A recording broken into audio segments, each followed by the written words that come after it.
Some very special kiddos got free Christmas gifts today thanks to first responders. Ingleside Fire Department held a drive-thru toy giveaway where many families got to stop by.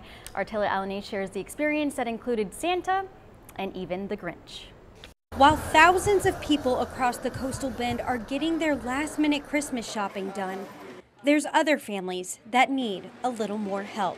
And in Ingleside, firefighters are coming to the rescue in more ways than one, giving out toys in the bays of their fire station.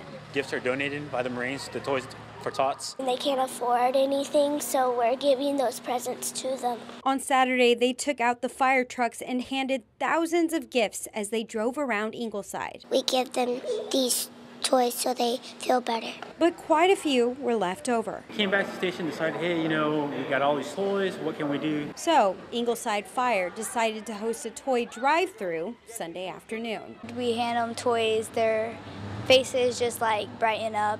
And word got out fast. Messages, comments, hey guys, that was the coolest thing. Even the Grinch showed up, trying to steal the Christmas spirit.